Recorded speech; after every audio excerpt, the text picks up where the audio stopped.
एक बहुत ही भोला-भाला सा आलसी लड़का था। वह कोई काम नहीं करना चाहता था, बस खाना खाता, घूमता और सोते रहता था। एक दिन उसे किसी ने बताया कि एक आश्रम है जहाँ पर कुछ नहीं करना पड़ता है और हर दिन 2 समय का खाना और नाश्ता मिलता है। तुम वहाँ जाकर के रहो। उस आलसी लड़के ने सोचा कि यह बहुत ही बढ़िया है और वह उस आश्रम में जाकर रहने को सोचा। और फिर वह भोला भाला आलसी लड़का अपना सारा सांसारिक जीवन छोड़कर उस आश्रम में जाकर रहने लगा। आश्रम में गुरुजी रहते थे। वह कुछ समय सबको प्रवचन देते हैं। वह आलसी लड़का सुनता था, बाकी समय आराम करता था और फिर भरपेट खाना खाकर सो जाता था। ऐसे ही उस लड़के का दिन गुजरता गया। एक दिन उस आश्रम में कुछ भी नहीं बना। नाश्ते के समय नाश्ता नहीं मिला। उसने सोचा नाश्ता नहीं मिला, भोजन तो मिलेगा। अब भोजन के समय भी उसे भोजन नहीं मिला। लड़का दौड़ करके गुरुजी के पास गया और उसने पूछा कि आज भोजन क्यों नहीं बना। गुरुजी ने कहा कि बेटा आज एकादशी है, जितने भी आश्रम के सदस्य हैं उनका उपवास है और तुम्हारा भी आज उपवास है। आज भोजन नहीं बनेगा।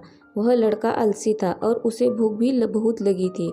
उसने गुरुजी से बोला कि मैं उपवास नहीं रखूंगा, मुझे भूख लगी है, मैं खाना खाऊंगा। गुरुजी ने बोला ठीक है, जाओ भंडारे में से सामान लेकर के आओ और आश्रम में नहीं बाहर ले जाकर के बना लो, लेकिन याद रखना भोजन बनाने के बाद सबसे पहला भोग भगवान को लगाना और फिर तुम प्रसाद पाना। वह लड़का बोला ठीक है और फिर अनाज लेकर नदी की ओर पहुंचा। भोजन पकाने लगा, तैयार हुआ। उसके बाद कहने लगा कि भगवान श्री राम आइए, पधारिए, भोग लगाइए।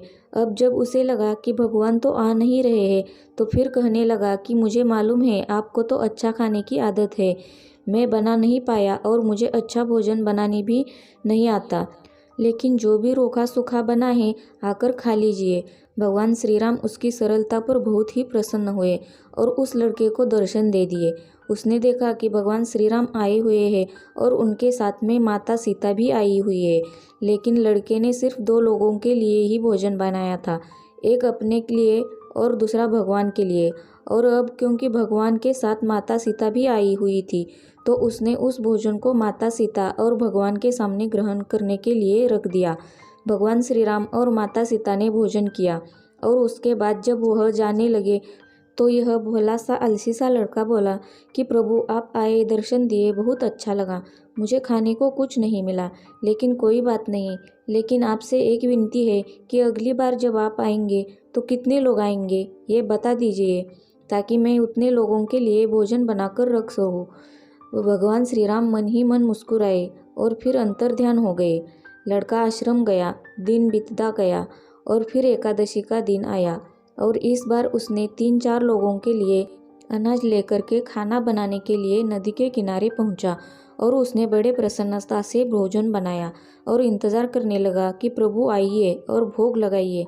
इस बार लड़का देखता है कि भगवान श्री राम पूरा राम दरबार लेकर के आए हैं, जैसे माता सीता, लक्ष्मण, भरत, हनुमान जी और सभी लोग आए हैं। लड़के ने 3-4 लोगों का भोजन बनाया था और इस बार भी भोजन कम पड़ गया। लड़के ने निराश होकर भोजन को प्रभु के आगे रख दिया। उन्होंने भोजन किया और फिर चले गए और इस बार भी लड़का फिर से भूखा रह गया। अब लड़का फिर आश्रम गया, दिन बीतता गया और फिर एकादशी का दिन आया और इस बार गुरुजी से कहने लगा कि गुरुजी मुझे इस बार थोड़ा ज़्यादा अनाज चाहिए। गुरुजी सोचने लगे कि यह इतना सारा अनाज का करता क्या है, कहीं इसे बेचता तो नहीं है। फिर उन्होंने कहा कि ठीक है, भूख से परेशान रहता है। लड़के ने कहा कि नहीं गुरुजी, मैं भूख से परेशान नहीं रहता हूँ, प्रभु के साथ बहुत लोग आते हैं, उनको भी तो भोजन करना पड़ता है। गुरुजी को लगा कि लड़का पागल हो गया है, लेकिन गुरुजी ने सोचा कि चलो एक बार चलकर देखते हैं कि लड़का इस अनाज का करता क्या है।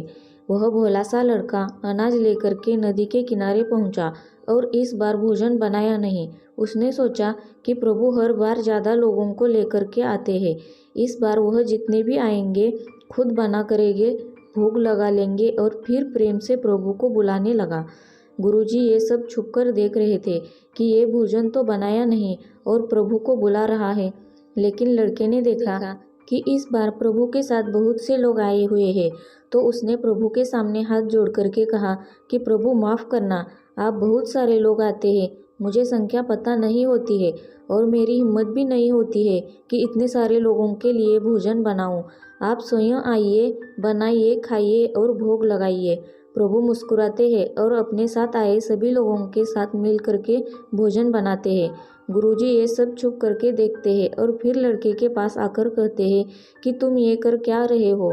लड़का कहता है कि गुरुजी, आपको दिख नहीं रहा है कि भगवान श्री राम पधार चुके हैं, माँ सीता आई हुई है, हनुमान जी आए हैं और भी सभी लोग आए हुए हैं, भोजन बन रहा है। गुरुजी ने बोला कि पागल हो गया है, मुझे तो कोई दिख नहीं रहा है। लड़का गुस्सा हो गया और बोला, प्रभु आप ये क्या कर रहे हो? एक तो मुझे भूखा रखा है और गुरुजी को दर्शन नहीं दे रहे हो। जो मुझे पागल समझ रहे हैं, कृपा करके गुरुजी को दिख जाओ। भगवान बोले, नहीं, मैं इन्हें नहीं दिख सकता। लड़का बोला, क्यों नहीं दिख सकते? मेरे गुरुजी तो बहुत महान हैं, बहुत बड़े ज्ञानी और ज्ञाता है। भगवान बोले, हाँ ज्ञानी और ज्ञाता होंगे, लेकिन तुम्हारी तरह सरल नहीं है। जो सरलता तुम में है वो तुम्हारे गुरुजी में नहीं है। लड़के ने ये बात गुरुजी से कह दी कि भगवान श्री राम कह रहे हैं कि आप में सरलता नहीं है, आप मेरी तरह सरल नहीं हैं, इसलिए आपको नहीं दिख सकते।